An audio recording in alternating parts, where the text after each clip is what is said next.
Hey, welcome to Guitar Knobs, the guitars, gear, noise, and nonsense podcast, hosted today by these knobs. Tony Dudzik, Pick Guardian. Hey, everybody, it's me, Todd Novak. Welcome to the Guitar Knobs podcast. We're thrilled to death you're listening to our show. We are, well, first of all, I get to see Tony again. A weekly dose of Tony. Happy St. Patrick's Day. I guess so. Bagora. You're wearing green. I am the wearing of the green. I got lambasted at work because I don't own a single green thing. But it's just you and me today. Rob's not here, but Mondays are kind of tough for him, as he's stated. So every other day of the week is fine. Yes. But so it's just us. But we have a fantastic guest who we've been trying to get on the show for a long time. Yes. And it's finally happening. Please introduce yourself, guest. My name is Lorenzo Valdambrini, and I am currently the CEO and co-owner of Surfy Industries, based in Italy. Surfy Industries. Where about in Italy, by the way? Surfy Industries is based in Livorno, which is a nice town on the coast of Tuscany, very close to Pisa, Firenze, and so on. So this is our headquarters. Aha.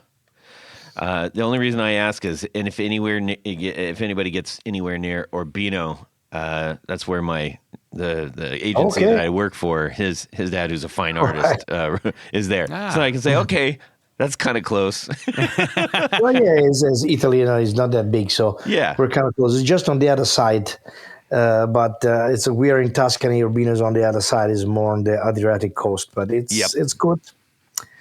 So, little shout out to Tommaso Ciaffancini, who's a great, great creative mind. Okay, let's get. Wait, first of all, where can people go see the things that you create?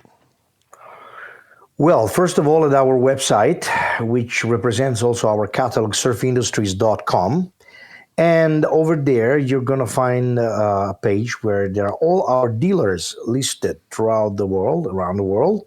We have a lot. We have a direct distribution here in USA with Surfy Industries USA, nice. and which is based in Portland, which is sort of our partner sister company, operated by Ted and Lindsay, and they take care directly of the distribution here in the US. And then we have distributors in Australia, in China, and in Japan. This is our structure. But the main world warehouse is based in Livorno, Italy. Nice. Excellent. All right. And also go check out Instagram. I'm sure Surfy. Oh, absolutely. Surfy Industries. Instagram and Facebook, of course. Yeah. Indeed. We're in 2025. We have to be on social media, Indeed. The kids want that. And even the old guys, too, Yeah, every once in a while. Well, yes, the old guys probably would prefer a couple of photocopied posters glued on the walls, but it's okay. Yes. All right. Well, we're just going to do a couple of quick announcements really quick. I'm in mid-sweep of getting the hoodies that were ordered. Thank you, everyone that ordered those. That is processing, and you'll get yours when they arrive. How about that? They're nice. Yes, indeed. And then also we have... Well, we've got an awful lot of great guests coming, and I hope you all are excited as we are. Our calendar is full all the way up until, I think, May right now. So nice. Yeah. So more. It's nice to have a full that. calendar. Yeah. Well, it takes a lot of pressure off me because this is it's like a job, man. It's a hobby, it's Todd. A hobby. It's strictly a hobby. IRS. Anyways, what's going on in our music world this week? Yes. Tony, why don't you give us a little purview into your week? Twisted world? Yes. My twisted week? Well, I just wanted to mention, this is a band that I have been following for a little while, and they are starting to blow up in the UK. It's a three-piece band called the Molotovs. And I've seen them. Have you seen them? They're basically, they're really into like the Jam. Yeah, and the Who. I mean, it kind of looks like if Austin Powers exploded onto a pop punk band. Yeah, but I really like. I'm not their throwing music. shade. I'm just trying to. It's like an intense visual. I mean, they're no Valentinos. No, or Villentinos. Or Villentinos. Ew. But anyhow, I just happened to They're notice fun. that they're starting a headliner tour in the UK and other parts of Europe, which is great. And they're a fun band. If you have a chance, check them out. They've got a lot of great videos on Instagram as well as Facebook. And it's Molotovs, as in Molotov cocktail. Is there another one? Well, I guess there's a Molotov drink, maybe. Oh, Let's drink a Molotov. That's not the same. No, I'm just kidding. Well, it's about Yeah. the same thing. But I've been watching a bunch of videos, following them, and if you have a chance, check them out. Yeah, they're super fun. Indeed. Let's see, Lorenzo, what's going on in Yeah. your music world? My music world, is all around surf music, as you might know. I'm currently on tour actually because I'm here on this side of the U.S., East Coast and Midwest as Surfer Joe, which is almost my main occupation because I've been dealing with surf music for a long time, a bit less than 30 years now. Wow. And that's all I've been doing. I've been Before it going was around. cool. Yes. So I'm always around the world doing a hell lot of shows, between 100, 150 around the world every year. What's And, the structure of your band? How many you have? Like two We guitar normally players? tour. bass? We normally tour as a trio. Actually, Oh, okay. I know that I miss a lot the rhythm guitars, but being traveling musician in 2025, it's much easier to travel as a trio. So I got used to this sound. Although in my records, I also have the rhythm guitar, but that's easy in my records because I mostly record all instruments in my records. So yeah, I'm around at Surfer Joe. I'm on tour here in the US until the 30th of March, and my website is surferjoe.net. And I'm always around. That's it. So there's my world. My music world is very limited to what I have to do day by day, mainly driving a lot. And remember that I am the musical son of my musical father, Dick Dale. So I do everything like Dick. I do what Dick told me to do. I book the shows. I play the music. I drive the van. But do you play the trumpet? No, I don't. but I play the drums. I played drums many occasions. So. Oh, nice. But not with this band, not with the band normally. Whoa, I just noticed this. You're in Akron on Thursday. This coming Thursday. That's about 2 hours north of us. Yeah. That's cool. Correct. Outstanding. Normally have cool shows around there. It's always fun. Yeah. Good community. Indeed. Well, speaking of bands, drum roll. We got a new bass player. Oh, Yes. For my band, the Villentinos. Yes. I know that band. Yes. We have been sort of in a weird hiatus because our beloved bass player moved pretty far. That makes practice very inconvenient. And shows and all that stuff. Well, So, that would make sense. yes, having to we play in a still band love him, with you. but he's we had to find another solution. So Nice. We've got a local guy in town who is outstanding. We jammed with him, and it was great. It was one of those rare instances in all the years that I've been playing with people where he showed up, he knew the 4 songs that I gave to him, and then he said, well, heck, I know the rest. Why don't we just play them all? And I was like, you're hired. I love it. Yeah, his Oh, name good is for you. Josh Howie, and it's gonna be great. We're really excited. We got some new momentum, and we got a whole bunch of new tunes that we're cooking up, and onward and upward. Most importantly, what type of bass does he play? Well, everybody's gonna laugh at this one. He came in with a like a baby blue kind of P bass, with a tortoise guard. Yeah. And I said, I didn't want to scare him off, but I also was like, hey, you got to know. I'm like, so, Got any do you have any black basses? basses? And he's like, no, this is it. And I said, well, would you? He goes, do you have a black bass you want me to play? And I'm like, I do. And he goes, cool, I'll play that. And I was like, oh my gosh, you're hired again. So is he doing the Jack Cassidy? Or, No. Although I didn't offer that one. He's playing. I have a 70s vibe P bass with the maple. Yes. I Fingerboard remember with the that one. big black blocks on it. Yep. Oh, it's beautiful. Yeah. And he's, man, this is better than my P bass or my jazz bass. Did I make a guard for that? You did. Okay. No, you didn't. No. You didn't. But you might. So anyway, Lorenzo, in case you're wondering, Todd's motif would be a black guitar with a gold sparkle pickguard. yes, Oh my God. yeah. So They're amazing. I love them. And Tony makes them all for me. So thank you, Tony. Anyways, yeah. So I'm woohoo excited. oh, that's great. Because Well, we've that's been sitting on a bunch of new tunes, and now we get to make them. nice. Yes, we're planning a show hopefully soon. So, anyways, there's that. So, aren't we all having a nice musical guitar week and stuff? Yes. By the way, Lorenzo, what kind of guitar do you play?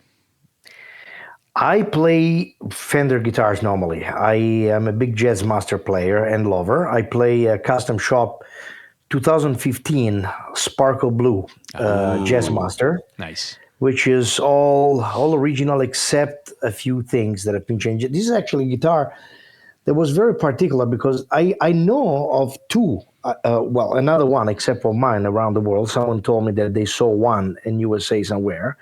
First of all, is one of the custom shop models that Fender was calling the 10s, that has the 10 radius, which is unusual for a Jazz Master. You know, it should be 7.25 or 9.5. All right. Also, it has how's it called? The wood on the neck is called is a maple, but is wreath saw cut. Correct me if I'm wrong. So basically, the cut is done differently than general and gives the maple the same strength of mahogany. It's very strong. It's very rigid. Oh, neck. so it is a capped as opposed to just a one-piece neck that's routed in the back. Yeah, with a skunk stripe. Sort of. No, there's a particular cut of the wood. I'll let you know. Maybe quarter sawn? It's something like that. Something like okay. that. And then nothing else. The other modification that I've done on this guitar, which is probably built already, as I have a 1960 floating tremolo with an original also 1962-63 whammy bar that have a little softer spring inside on the floating tremolo and makes the tremolo action a bit smoother. Yeah. But apart from the Jazz Master, I used Jaguar. Long time I've been using a Jaguar, which I love. Stratocaster, I've been trying to get closer to the Stratocaster lately. I'm not the biggest Stratocaster fan, but I have to say, you know, surf music was born on a Stratocaster. Yeah. Nothing much to say about that. And the vast majority of the recordings that you hear from the 60s come out of a Stratocaster. So I gave it a try, and I like a lot of this guitar for surf music. And that's it. Once in a while, though, there's one extra, apart from Fender guitars, that I like to mention, even because I use it for the recording, and is a Yamaha SG2A from 1967. Is one of the earliest, the first samurai neck guitar. Yes, I know the guitar. Yeah. That was the first one with just two pickups and sounds very in between a Jazz Master and a Stratocaster. It is one of the coolest sounding guitar you can have. I'm not sure you know better than me, but I heard or I read somewhere that those guitars, 1967, have been probably the first marketed electric guitars by Yamaha, but I might be wrong on that. But still, it's phenomenal. Yeah. Have you ever tried, and it sounds like you switched out the trem on your Jazz Master. Have you ever tried either a Mastery or a, what's the other, oh God, I can't think of it. There's another brand of trems that have just come out. Well, there is certainly Hallon Bridges is making very good trams. I've been collaborating. I'm collaborating with Hallon for the bridge of my guitar. And I know that there are several. Yeah. But I've tried the bridge of Mastery, but I haven't tried the tremolo unit, which to say is very good, very well built. But let's say that once you put your hand, and I was lucky to put my hands on an original one, an old one, it also had some kind of a value to the guitar, if you want to listen at that point of view. Because that thing it costs a shitload of money. Yeah. So, well, I'll tell you, I noticed the same thing with, I have a lot of old, like Guilds with Bigsby's and Gretches with Bigsby's. And the vintage, 1960s, I don't know what it is. whether it's the springs, the metal, or a combination of all that stuff, the vintage ones are just absolutely perfect. And when I try to put a newer, even the U.S. Bigsby models, there's something different compared to those old vintage ones. Maybe it's just sitting on a guitar for 50 or 60 years. I don't know. Probably the gauge of the material, the springs, the wires, this little tiny things might actually count. It's difficult to say, but yeah, it's fun. It's a lot of fun. Well, we saw some pictures of your Blue Sparkle, and that is one cool looking guitar. Yeah, and you like matching guitars too. Yes, I have a bass that is very similar. Not the same, because I have to say that the bass has all American parts except for the body, which is a Warmoth. And I bought it already put together like that. I liked it and I got it. If you see it from far away, they're very similar. But you see that it's not exactly a Fender Sparkle Blue. Yep. But anyway, it's good. It sounds all right. Well, that sounds great. Yeah. Indeed. Well, we have a little bit that we're going to do now. I would say that if we haven't really started talking about pedals yet, but if we had started talking about pedals, I highly recommend Tour Gear Designs patch cables to stitch all of your Surfy Industries cables together. Well, yeah, there's plenty of Surfy pedals that you could use these Tour Gear Design patch cables on. I said cables, didn't I? Yes. My bad. Pedals, I meant. Yes. So anyways. Patch pedals. The patch pedals. The patch cables from Tour Gear Designs. Absolutely love them. We have actually our 4 on the floor board floating around. I think it's with Rob right now, and that is loaded with these Tour Gear Designs patch cables. Why do you like them so much, Todd? I like them because they come in many different lengths and configurations. Yeah. And so if you needed to go like from a side from a mount top jack mount to a side mount, if I need to go all the way from the left side of the board all the way back down to the lower right, I need a longer cable for that. And they make all kinds of lengths, and they've got a very, very small footprint as far as the profile, for the actual plug. And they're very flat. They are very flat. So... And they're super affordable and almost indestructible. Need I go on? Well, I was wondering if I could get a better deal on those. You can. When you check out, okay, you have to hit the checkout thing first. Yeah. You're going to get a little area for a coupon code. Yeah. Okay, so it isn't pre-checkout. It's once you say, yes, I want these, and they say, ha-ha, put this in, and we're going to save you even more money. It's 15% off if you put the guitar knobs. Did you say 15%? I did. Wow. And I also said the guitar knobs. And the guitar knobs, all lowercase, all one word. Get a whole bunch of great cables sent directly to your house from Canada. Yes. And you're going to be happy. So there you go. Thank you to Tour Gear for sponsoring our 4 on the floor. Let me get a little bit of this.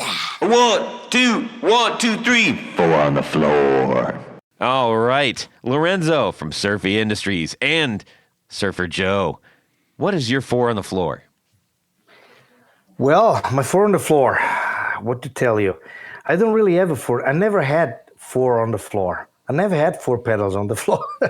I play surf music the traditional way. My configuration has always been guitar straight into a Fender reverb unit and straight into the amplifier. That's what I've been doing, and that is the inspiration that brought me, my partner Bjorn, that I will tell you about later, and my guys in America take as an inspiration. But what can I tell you? Let's add some more that I have to use. One thing that I like to use is a tuner. Does a tuner count as a pedal? Sure. Yeah, it can.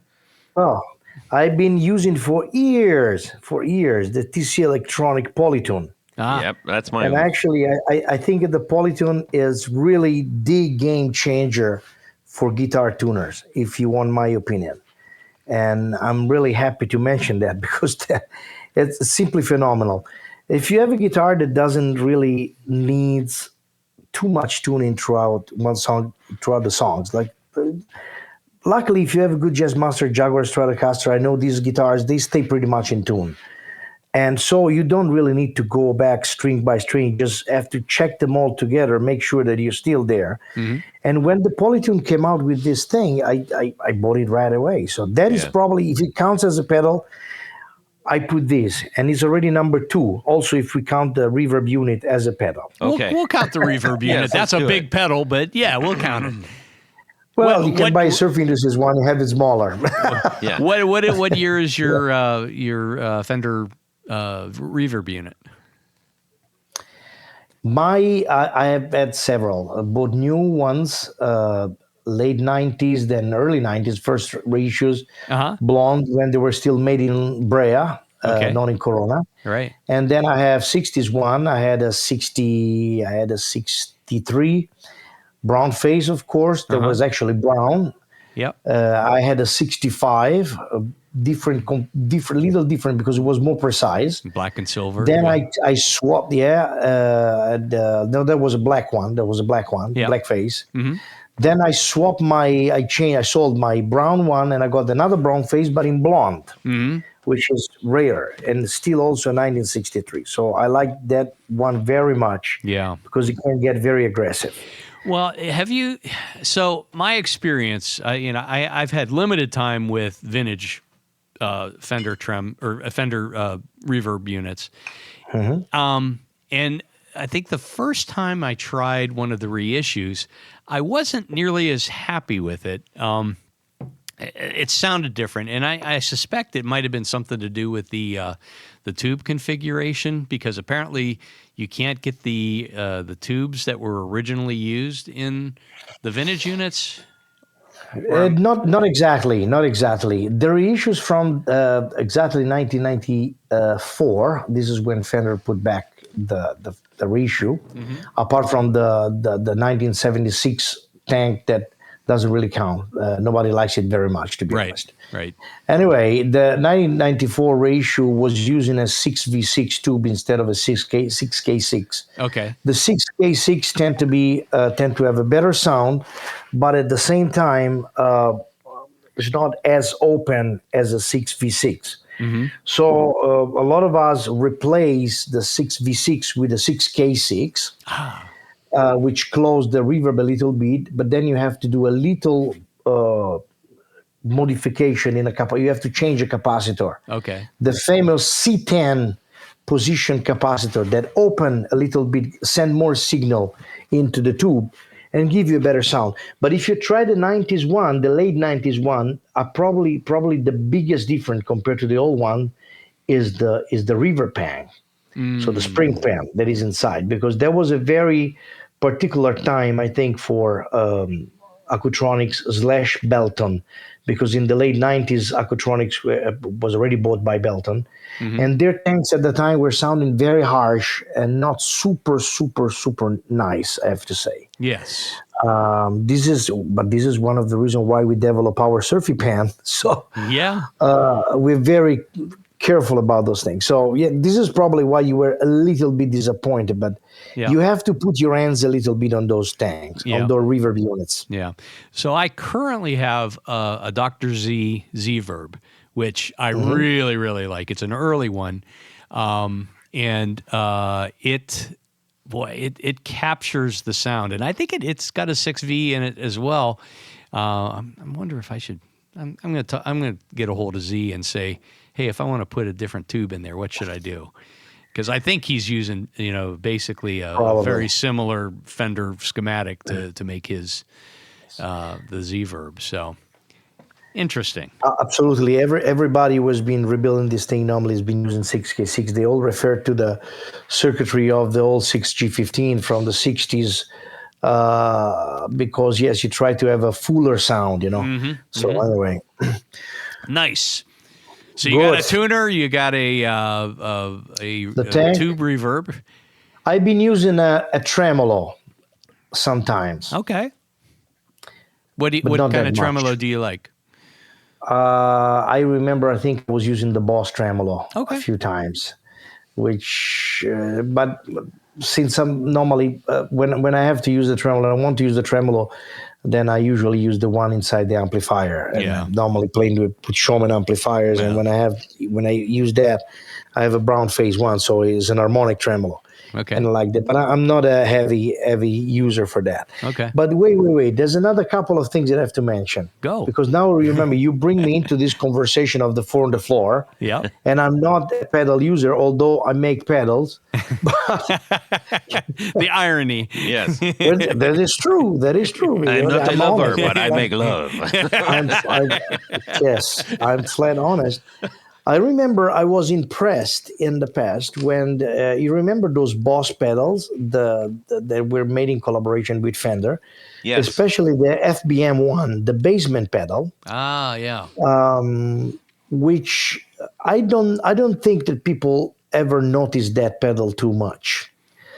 As much as people were talking about the Fender 63 Reverb Boss pedal, the FRV.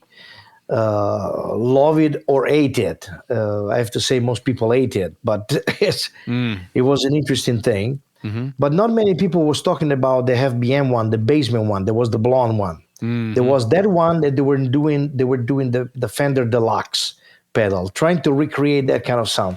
Now, believe it or not, the FBM one Boss, which was a digital pedal using Cosmo technology and their own things, has been a great inspiration initially for us at Surfy Industries, because I started from putting together that idea and something that maybe I can tell you after when we're talking about our Fender units and something like our reverb units and this kind of things, or the Surfy Man that you were mentioning before, or the Blossom Point. That pedal has been a big inspiration because it gave us a good idea on how to develop certain things. And I think that was a great thing. You had to learn how to use it. So I used that thing a few times years ago, probably 10 years ago, to experiment a lot. Mm-hmm. So there's another one. Nice. I don't know if I meet the 4 pedals I think request. maybe and then some. Yeah, because we got a trem, we got the bassman. Yeah, I think you're out. You have made your quota. I will tell you a funny story about. I was playing a lot in the 1980s, and we needed our bass player needed a new amp. So we had this local store that had used equipment, and they had the entire PV line. Of course, this was in the heyday of PV guitars and amps. And I saw this, it said Fender Bassman. Well, yeah, okay, that sounds right. I mean, that it's a bass player. He's gonna, he'll like that. And so I got it. I don't know. It was $175 or something silly. And I get it home. Like for the head? Yeah, it was just a head. Oh my goodness. Oh, this was the 1980s. Yeah, Come that's on. fair. That's fair. And I get it home, and I said, "What? This Tolex looks really weird, and the knobs are very weird on it." And I get it. I take the cover off the back, and it's a blonde, so it's like a 62. Yes, a brown face one. No, it's a blonde Tolex with yes. Okay, it's still called a brown face. Called brown face because it had the panel. Whatever is 1960 to 1963. So we get this, and I started playing guitar through it, and I said, I don't think the bass player's going to get this one.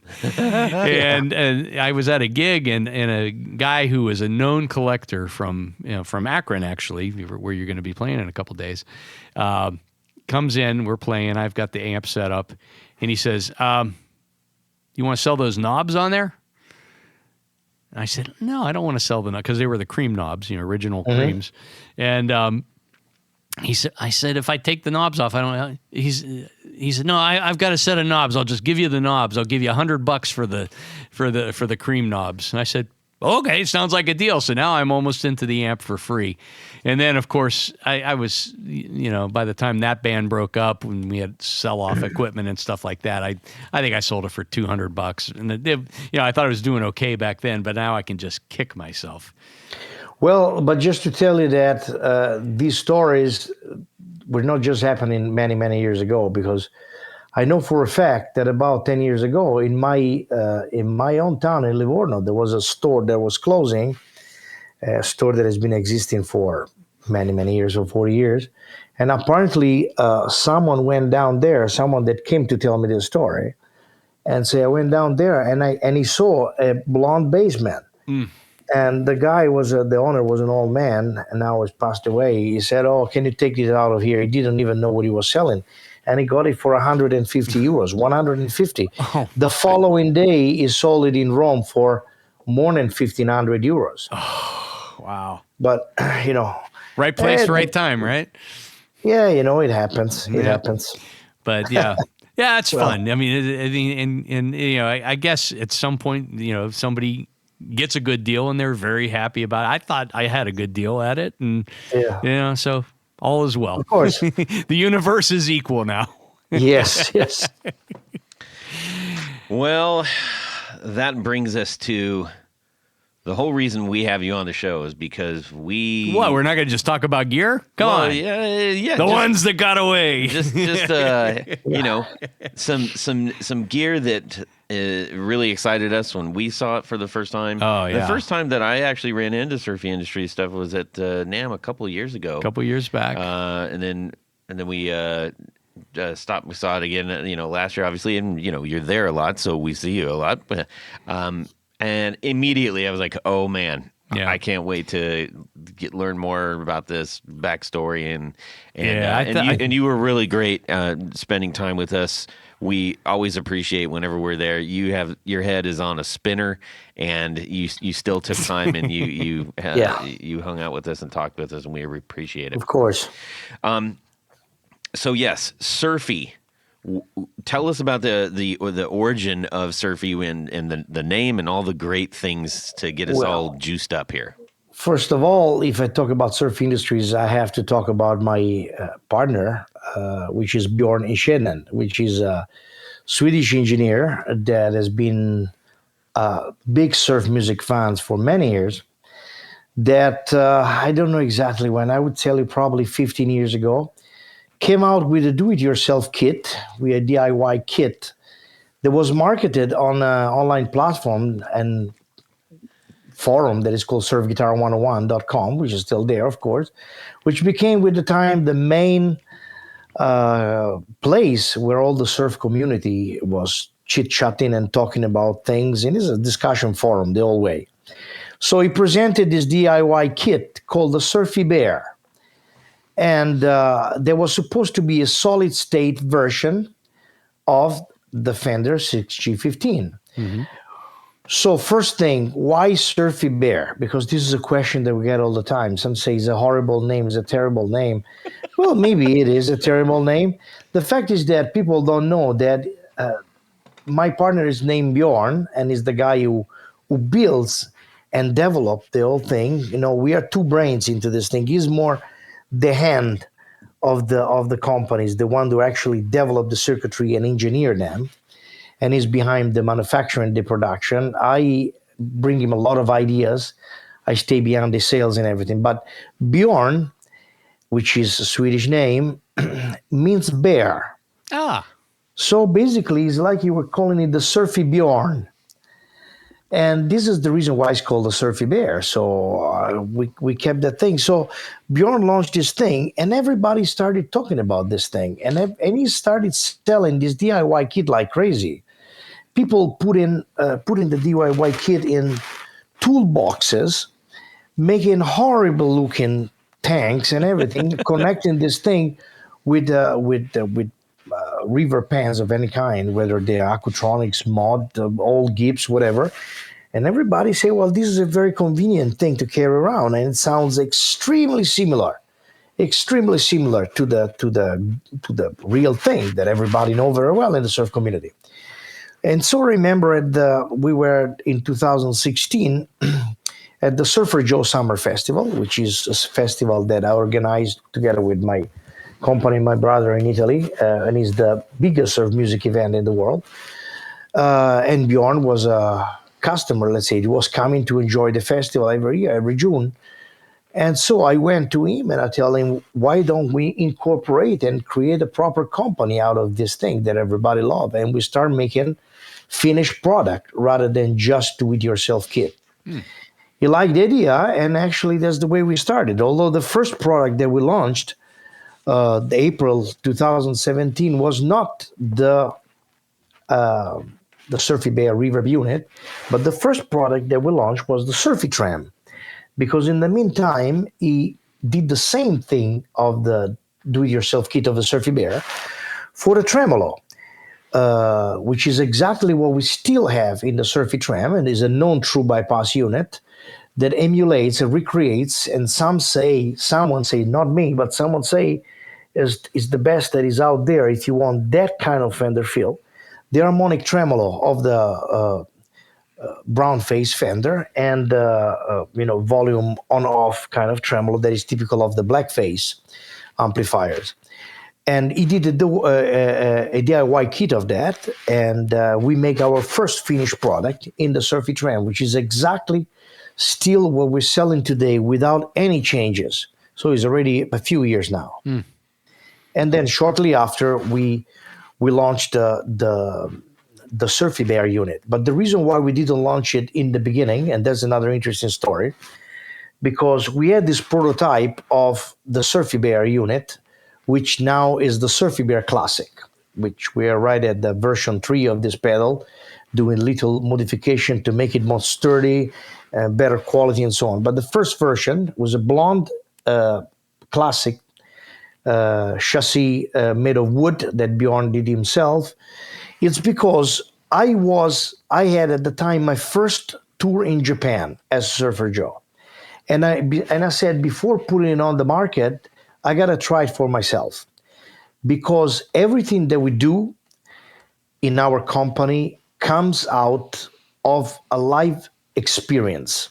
So until the product passes the test of using it live on a stage, is not good enough.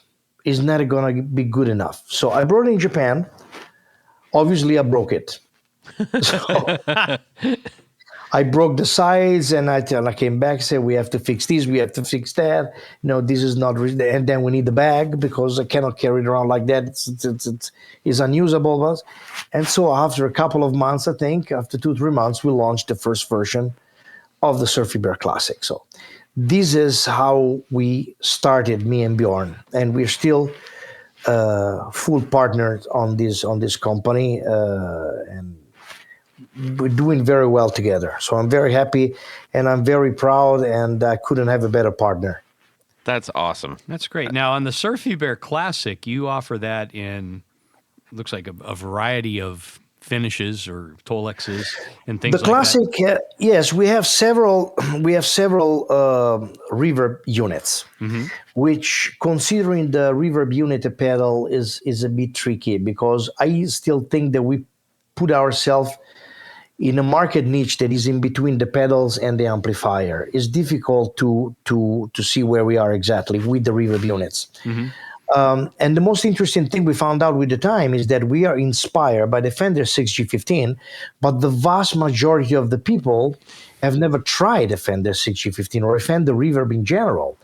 So in many occasions, it happens that people that are heavy users of reverbs and that tried any kind of pedal, they plug the first time to one of our pedals or a Fender unit, and they go like, oh my God, it's like I've never used a reverb before. Because the spring reverb, done the way Fender did it, is extremely particular and is absolutely not strictly related to surf music. Vast majority, I would say probably 90% of our customers have nothing to do with surf music. So anyway, so we make a variety of models of reverbs. The Classic that you were mentioning, is made in 3 Tolexes, blonde, black, and brown, and is the thing that is known true bypass and matches with your old amplifiers. Then we do a metal, which is still a long, big pedal. Long because these two are long because they have inside a full-size Type 4 reverb pan, and that is 45 centimeters. You cannot change that. So, And the metal is about the same, but it's true bypass and is a bit cheaper because of the construction. So it's still our top seller. Then we have the Surfy Bear Compact that we launched a few years back, which is a smaller size. We have been doing several colors of that, but right now we shrink it to just the black one. Then we have the Surfy Bear Compact Deluxe, which is the one that we presented at DISNAM 2025, which incorporates the tremolo, and we're going more in the direction of a proper pedal board friendly pedal because it goes up to 9 volt and any polarity. It has the tremolo included, has a bunch of other features that people like, the possibility to connect an external pen and so on. And then we do a studio version that was born from the fact that a lot of people were using our units, either the classic or the metal, in studio. Wrongly, because those units have guitar level. Excuse me, can you still hear me? Yes. Yep. Yeah, sorry.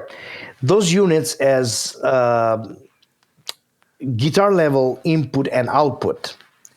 So when you're using in a studio is wrong. So we did a version that is called a Surfy Bear Studio that has properly line level, XLR input output, and different features that are a bit more advanced. It's rack mount So too. this is rack mount. So this is the Surfy Bear family of products that we have. And then we launch, starting from the Surfy Tram, a bunch of other things that are in the way of recreating those kind of 60s, 70s effect. The Tram, the Vibe, which is the magnetone sound of the pedal. These two are known true bypass. Then we launched the Surfy Tram Deluxe, which is in stereo and true bypass. Then we have the Surfy Fuzz. I told you before that I'm not a pedal guy, which is right. I'm not the one involved in the development of the fuzz because I'm not a fuzz player. Yeah. So I'm excited about that. That's nice. My partner and our guy and great friend Ted Miller out of Surf Industries USA, who is also the drummer of the great Satan's Pilgrims, probably the greatest surf band of all times. And they've been very much into development of the fuzz, which was born also from a product that was made from one guy that is from the Ghastly Ones and Satan's Pilgrim, Garrett Immel, that a bunch of years back built in 50 pieces a particular kind of a fuzz that had the capability to have these mass and harmonic controls, because he was a big fan of the fuzz right, which is great, but has the problem that when it sounds very good when you're in a music store, but then when you go on stage with the band, you cannot cut through the mix. So with the change in the harmonics, the mass, he managed to have it. So based on this circuitry, we created the Surfy Fuzz, which is doing very well, to be honest. And then the two things of which I am probably the most responsible for is the one that you were mentioning before, the Blossom Point and the Surfy Man,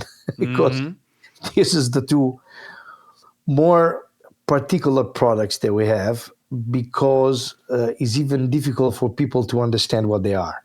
And I totally agree with that. Yeah. So well, let's start with Dig into the Blossom Point, yeah. because that looks like a really interesting pedal. The thing that we're saying, that I'm saying now, are basically the same for both products. This is the story. I was in Japan, not my first, but my second tour, the year after, 2017. And when you go to Japan, most of the time you play through twin reverbs or Jets Chorus. Jets Chorus is great amplifier. I love that amplifier. But I'm very much using Fender Brownface Showman, 1960, 61, 62, with the big tone ring cabinets and 15-inch JBL speakers. That's the sound of the surf. So I said, Bjorn, we got to do something. So wherever I go around the world, I bring around the Showman. How can we do that?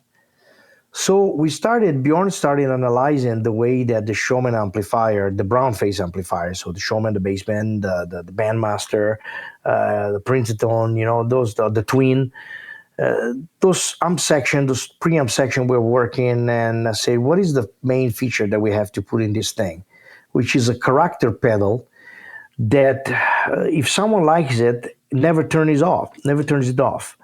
So it's going to be the presence knob. because what makes the brown face amplifier different from the rest is the adjustable present, which is a control on the negative feedback. And so that has to be the main thing in the middle. And we did the first version of this pedal with a weird name called the brown facer, because transforming everything into a brown face amplifier, that was the idea. Then we decided to change that. But that initial pedal didn't even have a switch on and off. So this is something that if people like it, it is always on. It's like an add-on to your amplifier to make it better. And we produced that pedal in 50 pieces that went sold right away. And people loved that. But then we fixed it a little bit. We added an on-off switch. We made it true bypass. And we launched it as the Blossom Point. So the Blossom Point is a pedal that recreates the fatness and the kind of tube compression that you have in an old Fender brown face amplifier. So it makes the sound big and heavier. So if you have a cold amplifier, similar to a Jazz Chorus, an amplifier that has a lot of headroom, but is a bit sterile, a bit cold, you add that and you make the sound fat. So it's something that I didn't imagine that we would have been selling so many. People love this thing, and it's crazy. The name Blossom Point comes from a very specific thing, and that probably is the most important thing to describe what this pedal does. Dick Dale was calling the Blossom Point the maximum volume that you can reach with the amplifier, with the Showman amplifier, before distortion, the maximum tube compression or distortion, which in a Fender amplifier, generally, you reach around 5, 5.5, or 6, depending on the amplifier that you have, the tubes and everything. So after that point, you don't have more volume. You just add distortion. When you reach that point, you have the maximum tube compression. And this is where the magic happens, because this is where the reverb starts sounding great, because it elongates the sustain naturally. The tubes work at best. The amplifier work at best with the speaker. So the Blossom Point is really that magic spot that gives you the best out of the amplifier. And this is what the pedal does, substantially. That's super interesting. Super interesting. And I love the name of that too, because it so kind of accurately describes exactly what the point is, and that's a nice place to be when you're like, here we go. And it's a nod to Dick Dale. Yeah. Yes. The problem when you do it with a brown face Showman, when you get to that point, people will most likely run out of the room because you're too loud. Well, how about with a Showman? Yeah. Well, I don't know. I'm using the Showman, as I was telling you before, all the time, and I'm using it at that point, at Blossom Point. Yeah. I didn't have many people running out in my career, but still, I don't know, for someone it's too loud. Oh yeah, well, it can be a painful amp if you're running with JBLs. If you think, as they say, if you think it's too loud, it means you're getting too old. It's all right. That's true, man.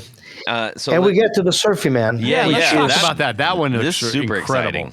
I'm not going to talk about the accessories that we make, which are the Surfy pans, and you can read on our website. Yeah. The stereo maker, the Surfy Spider, the drip switch. Those are cool toys that we make. The Surfy pan is worth reading about because it's connected to the reverb units. Is our take is a collaboration with Aquatronics in South Korea, and we made reverb pans. Actually, gets very, very similar to the sound of the old Gibbs from the early 60s. So the sound phenomenal, extra short decay. So you read about that. But the Surfy Man, instead, is something I'd like to talk about, because this is extremely another thing that is difficult to understand. First of all, people is asking for videos to see how this thing work. I know 60 Cycle On, Brian did a beautiful video last week. They released it last week or so, and people has been understanding a bit better what this is about. But you don't understand the greatness of the brown face Showman until with a 115 tone ring cabinet until you are in front of it and you play it with your hands, because that thing moves the air in your knees, in your legs. Yep. And is a feeling that you have. Is a feeling of fatness that goes beyond the volume. It goes beyond it's pure energy. And Dick Dale has been trying to explain this thing throughout his whole career. It's the energy that is coming out of that. So our idea is to try to make something that recreate not just the Blossom Point, but the whole thing. So I said, Bjorn, we have to do something that looks beautiful, looks very specific. People either like it or not. So you see, we've done it blonde, and we've been very careful and meticulous in looking the right color for the powder painting of this pedal, matching exactly the early 60s colors of the blonde Tolix with the grill cloth, which is actual oxblood real cloth on it. You can touch it, you can feel it. There's oxblood in the pedal. And it has to recreate the whole thing. So we took my Showman, one of my two Showmans, and I own what is probably the oldest Showman that we know of, except probably the ones of Dick Dale, or at least I know who owns older than one. I have a serial number 11. I'm the batch of the first stand built, June 15, 1960. That thing is sort of a prototype for the whole thing.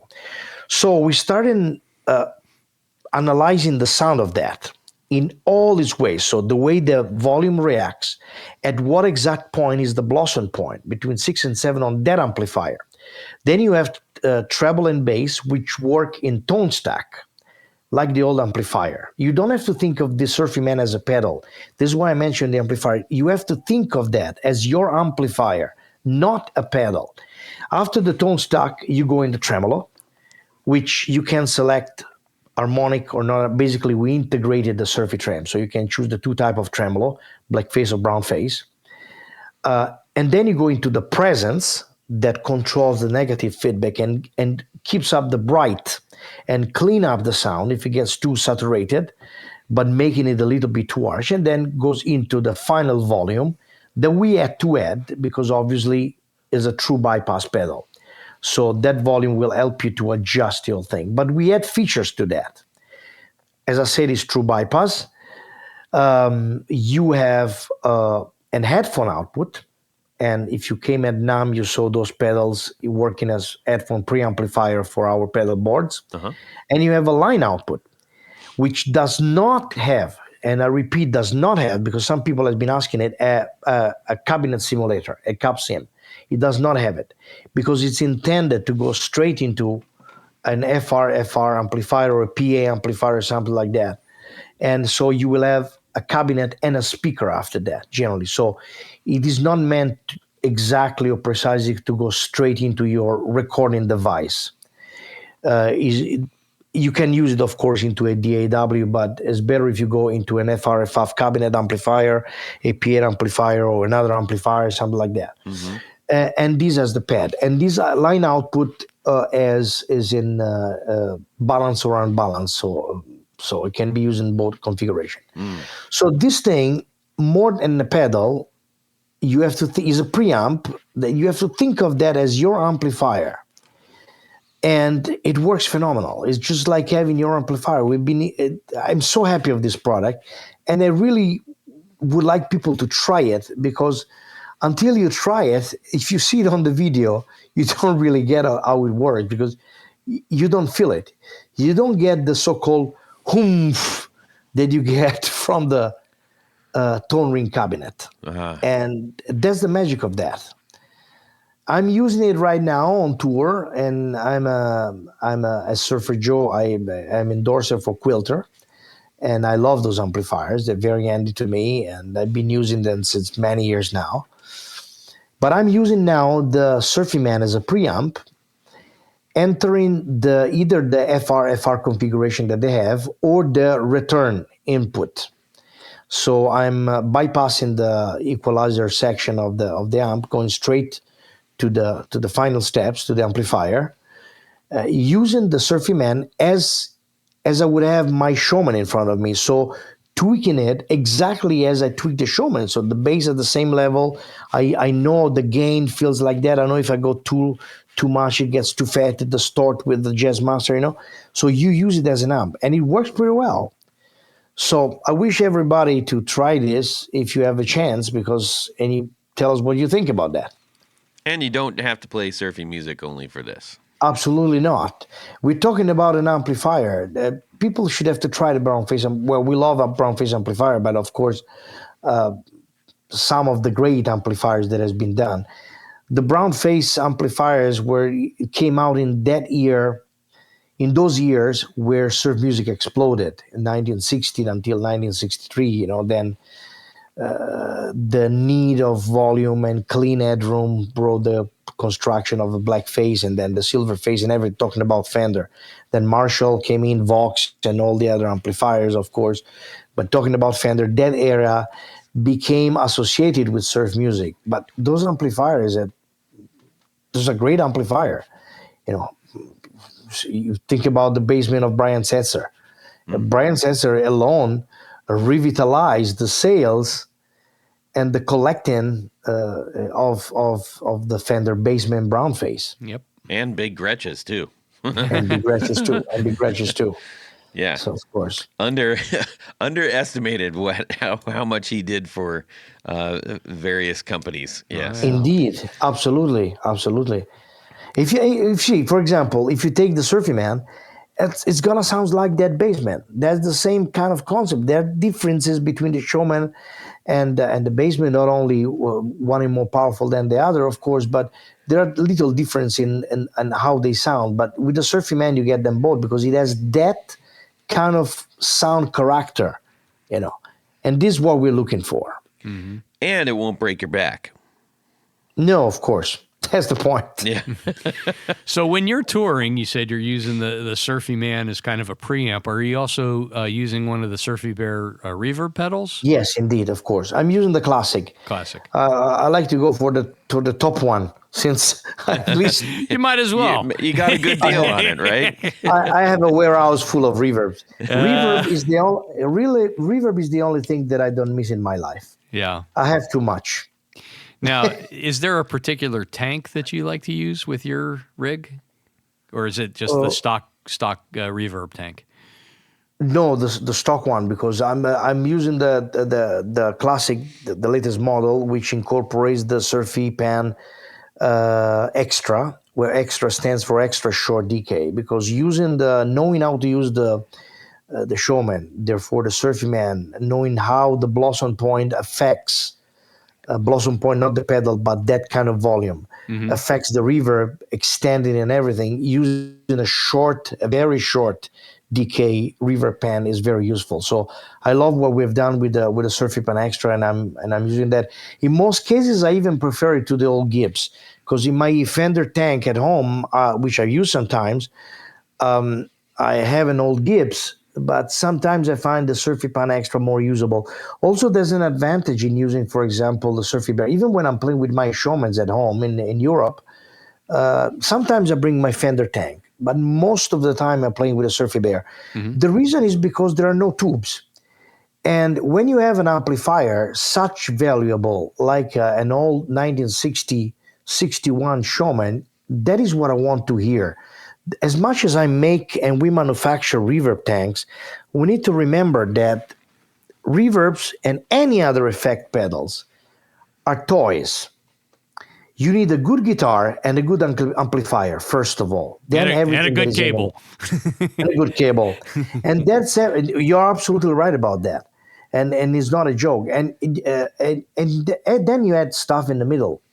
So realistically, when I play at home, I want to hear that, and I don't want to have another tube, so another heavy preamplifier before that. Right. And sometimes with the Surfy Bear, I know that every night is gonna sound the same. When I use the Fender reverb unit, especially if you play in small venues, you have microphonics, you have tube problems, proximity problems, extra noises, and so on and so on. When you use the Surfy Bear, you're always clean. You know that thing at least sounds the same every night. And you just rely on your amplifier and the pure effect, basically. So. Well, what are some of the things that are you working on? New things? Some secret that we have to. Okay. No, well, you know what? Me and Bjorn had a bunch of ideas lately. Right after NAM, it came out 4 or 5 ideas. They were all good. There is still, one might think that, no, you've done already this, you've done the Surfy Bear, you've experienced the whole thing, you've done it all. It's not true. We always find something to make it better or more handy, more portable, adding feature that people sometimes request because we're listening to what people want. But for next year, we're trying to develop something strange for us. Okay. Something that will sort of, well, not too strange, but something that will sort of complete the work that we've done with the Surfy Man. So we'll still work on these kind of ideas of the Surfy Man and so on. But yeah, we have a bunch of other ideas too. So we'll see. That's good. Well, you clearly do have some great ideas, and no doubt there's going to be more to come from that. I don't know. Some people obviously criticize because they're fans of other kind of amplifiers and things. We are much into these, and all of us come from surf music, which is a very small, tiny niche. We like what we're doing, of course, but at least we know very well how to use the things, those few pedals that we make. We know the Showman very well. We know the Fender reverb unit very well. This is why we do things that we know well. Yeah. Mm-hmm. We still have fun. We suggest everybody to try those things because we still think that when a product is good, it's good for any kind of music. It's not just like related to one single genre. And maybe in many cases, if you think that many people has bought our reverb unit and they use them in studio with drums, with vocals. So there's a lot of experimental things out of that you can do. And so, we try to do something that we like. I hope people like it. And it's fine. We've been talking about surf music, and before we round third and head towards home base, I would be remiss in not mentioning there's one of our good friends of the show who makes some outstanding pedals, Champion Lecky. He is in Philadelphia, and he's got a surf band called Party Nerves, and they're great fun. And we actually use them on the background music for a lot of our posts, our reels that we do. And so, if you're looking, if you're like, boy, I wish there was some new surf music out there, check out Party Nerves. I will. It's strange that I don't know them already because I know because of the Surf Radio Festival and things that I'm doing. I know most of the people there. But if he's listening to the podcast, tell him to come on the 30. Because it's my last show of these tours in Philadelphia. Oh yeah, absolutely. So if he's out there, and it'd be fun to have a chat about this all. Yeah, absolutely. I'll let him know. He's a really interesting guy, and he like you said, there's some very interesting things that you're going to. His middle name is interesting. in the most weirdly interesting way you can imagine. He makes some great stuff, and I think you guys would have an awesome conversation. So I will pass that information on to him. Absolutely. All right. Well, thank you so much for running through. You did a great job. I mean, we sat back, we ordered some food, we had bring that pizza over here. When you have me starting talking about this company, this is what we do, but our stories are very interesting related to surf music, probably not everyday stories, since surf is so little, and we are probably the only company around that is inspired by this. And not only that, but we have remained, luckily for us, probably the sole big manufacturer of reverb units right now, because there's a lot of good products out there, but more into the boutique world. We instead still make a hell lot of units. Is a steady production that we're doing, And we've been lucky enough for now that Fender retired the Fender unit, especially because their product for their own manufacturing reason was very expensive when it went out. Mm-hmm. In fact, from our point of view, we've always said something like, the top unit that we're making, the Surfy Bear Classic, will never have to be more expensive, apart from the studio, that is a particular product. But that Classic, which is the Fender 6G15 replica, will never have to cost more than $500 retail. Because if it costs more than that, I suggest personally people to go and look for a Fender unit. Yeah. So why buy a replica of something when you can buy the original for less? Yeah. But unfortunately, right now, it seems that you're very lucky if you find a Fender unit for $600. Once you were finding for $250 like 15 years ago. Yeah. Oh, yeah. Well, there's also the So- form factor, though. I mean, yours is so much more convenient to use. Yes, it's true. It's true from that point of view, especially the compact one. In fact, our development is a lot in the compact direction because, those are one that could be called, if you want, pedal board friendly. Yes. Especially now that we've done this 9-volt thing, so can be powered from a normal power bank, whatever everybody's using. So of course, the portability is important, but even for the big classic one, the price is another important thing, and it's still, unfortunately, still an expensive thing because it's impossible to make it cheaper than that. But it's still expensive for a lot of people to spend so much money on a reverb unit. Is not something that everybody's willing to pay this much. Yeah. But that's why you made all the other ones, so that everyone else can enjoy reverb at of course, at a whole range of entry. So yeah. Well done. You've done a good thing, Lorenzo. Thank you, guys. Thank you very much. Yeah. Well, Tony? Yes, Todd? I think it's a little bit time for... Would you rather? All right, that's our cue. I love Jiminy Cricket. That's right, Todd. At this point of the show's a little game we play called Would You Rather. Mm-hmm. Now, this week's Would You Rather is brought to us by our good friend, Mike Nacionale. Yes. Yes. And he writes to us and says, I got the stuff and it's all awesome. Stuff meaning... Oh, the stuff that we sent him. The stuff you sent him. Thank you so much. I would say keep on trucking, but your show isn't about trucks, so keep on plucking. Okay. Yeah. Clever. Pluck, pluck. Not a chicken. So, this is Mike's Would You Rather. So, your Uncle Tony Di Picardio passed away. Now, I'm going to stop here because I think this is the second listener submitted Would You Rather that involves a guy named Tony who makes pick guards passing on. Yes. Now, I don't know if I should take this personal, but anyhow, I'm not going to. So, Uncle Tony Di Picardio passed away, and during the reading of the will, you discover that he gave you his time machine. Ooh.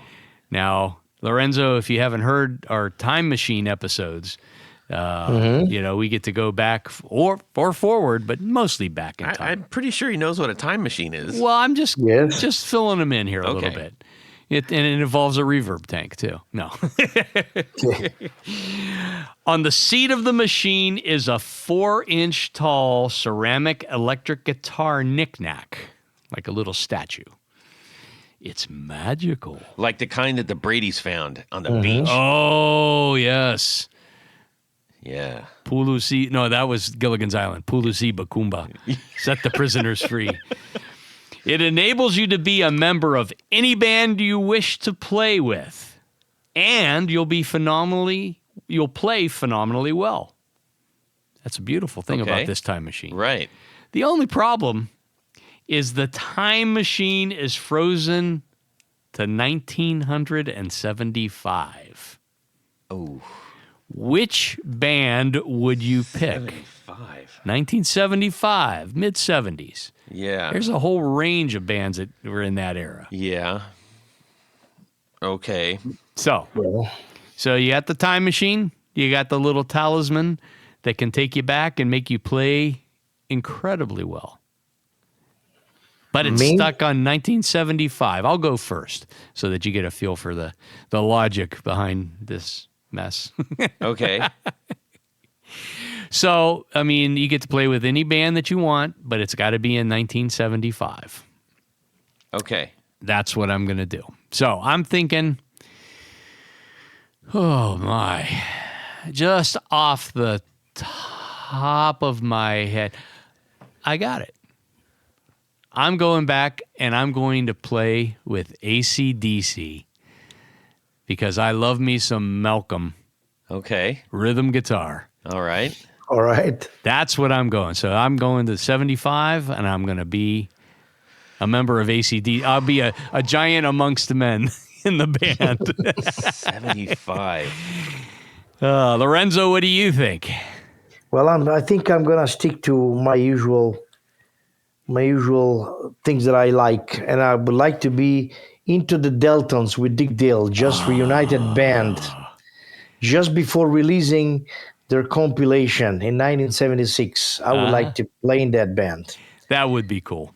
I mean, if you're going to play in a surf band, man, that is the one to play in. And I'm not sure if I don't remember if there actually were other surf bands in 1975, but Yeah. certainly it must have been exciting. Oh, yes. Todd, what about you? Well, I'm kind of torn between two monsters. Two monsters. One monsters had just got it going. The other monsters were just starting. I'll say the first one that I'm gonna actually not do, but it would have been Cheap Trick because they were just starting out. Yeah, that's right. And that would have been just super exciting because they just took off. Yeah, wasn't Budokan was live at Budokan was 1975 or was it Later? It was later. Yeah. Okay. But I think I'm gonna have to go with Kiss. Obviously, I would be playing next to Ace. Ace, because yeah. I'm not replacing somebody. Am I replacing? Now you're somebody? replacing someone. Oh, geez. Yeah. No. I'd have to. Yeah, I got to do that. I mean, there's no. Wow. How could you not want to do that? That's a good answer. Not replace Ace, but Yes. nobody wants to replace Ace. I mean, one guy wanted to replace Ace. Yeah, well, that's a He different did story. an okay job at it. That's a different story. Yeah. That would just be incredible. All right. Yeah. So, Mike, thank you for that. Would Yeah, you that- rather? that's That super was fun. We Yeah. had to think about that a little bit. Outstanding. Okay. Now we need to thank a few people, and then we need to let our friend Lorenzo get back to kicking his feet up with the hotel robe on and a nice plate full of Bonbons. prawns or something. Yes. Bonbons. Bonbons and prawns. Well, I told you, I'm looking forward to the shows in Chicago. Yeah. Oh, yeah. You know that. I mean, this more than music tours, more than playing music. These are food tours, realistically. Food exploration tours. That's fair. But fair. first of all, there is the pizza. You know, I'm Italian, so Yeah. my number one remains Napoli, but I have to try them all. And I got fascinated first time I went to Chicago by the deep dish. I know that a lot of people, it's not their favorite, but I don't know why I like that thing so much. Well, you eat one piece and it fills you up. Yeah. Well, maybe yes, not. I can eat more than half. Indeed. Oh, man. Okay, Tony. Yes, Todd? Let's thank a few people. All right, let's thank a few people. Todd, at this point of the show, there is a special group of people we love to thank. These are our executive producers. Now, an executive producer helps make this show possible. How do you become one? Real easy. Head over to patreon.com/the Guitar Knobs. Check out a couple different levels in which you can participate. Become a sponsor, a friend, a hero of the podcast. Indeed. Each level comes with some very nice thank you gifts. I think that's what Mike was alluding to in his note to us. And opportunities to win some great giveaways. Yes. And things like that. We gave a whole bunch of stuff away in December. Holy mackerel. My. It was like Christmas, sort of. But in addition to all that great stuff, there's one thing more. What would that be? Well, you get to have your name read on the thing. Your name read on the thing. That's what I'm going to do right now. So special thanks to these executive producers: Anthony Lathrop, Brett Hogarth, Cameron Pampas, Darren Gregory, Don Kloss, Elad Mizrahi, James Bell, James White, John Esterly from Rare Buzzer Effects, John Sebastian, John Halverson, Justin Jones, Ken Sayers, Michael Senchuk, Mike Davenport. Davenport. Is it Davenport? It's Davenport. It's Davenport. Sorry, Mike. Yes. Owen Eads, Plutone, Ralph Gottschalk from Wonderful Audio Technology. What? Richard Kendall, Rick Calhoun, Rusty Sneeden, Stefan Lamb, Tom Barazin, Trevor Ellenberg, Trevor Gunberg, Vader and Pedals, and Ty Barnes. Yes. We've got all the Trevors and the Johns. Johns, Trevors, and one Ty. Yeah, and one a lot. Anyways, go ahead. Well, you know, Todd, there's another group of executive producers. These are we call them our grand poobahs. You know that. Did you know that? I did know that. These are the creme de la creme, the top of the heap, the A number ones, and they wear a fez upon their head whilst listening to the podcast. Because they get one for joining. They get one for joining. Yeah. As part of their prize package. So special thanks to these grand poobahs. Anthony Jamalero, Billy Spitfire Unlimited, Bob Crouch, Brian Robison, Cody Foster, David Kaminga, David Tyndall, Enrico Fernando, Fox Hill Studio, Gregory Randall, Hex Matos, John Williams, Martin Cliff, Matt Hart, Michael Van Zant, Michio Murakishi, Mike Nazionale, Moon Guitars, Pedro Vasquez, Sam Jett, Steve Keys, James Pennington, Zach Oswald from Brandon Wound Pickups, and Jonathan Labate from M2 Labs. Yes. Thank M2. you. Thank you. Indeed. Lorenzo, we want to say a humongous guys. thank you to you for sharing your time. It's been a long time coming, and I appreciate your patience, and it was great talking with you. Yeah.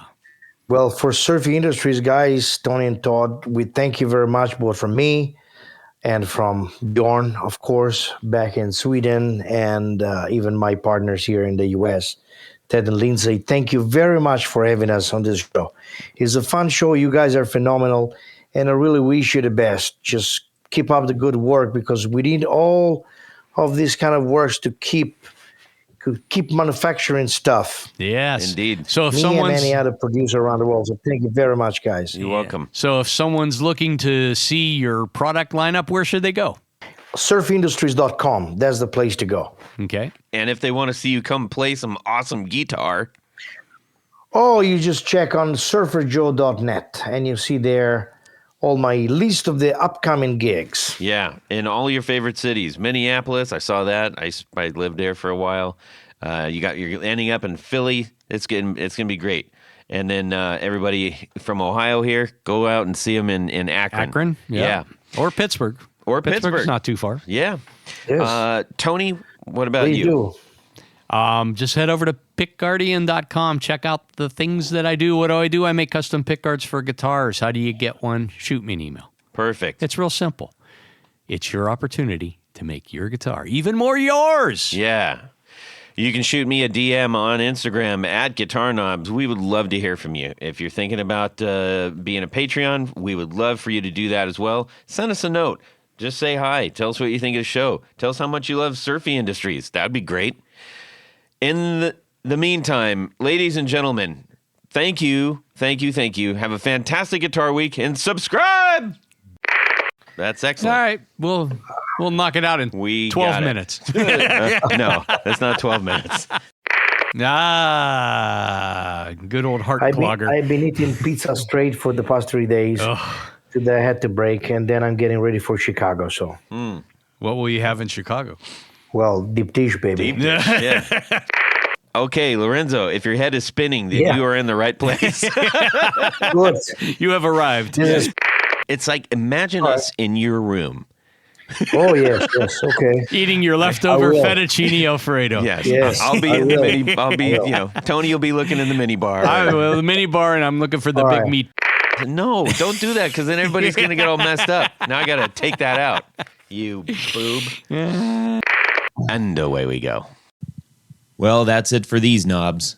Please visit our Patreon page at patreon.com/ facebook.com/theguitarknobs. Visit our website at theguitarknobs.com for all of our past episodes, 4 on the Floor blog, and other good stuff. You can connect with us on social too at our Facebook page and share your gear and stories on our Facebook group. Also, be sure to check out our Instagram at Guitar Knobs.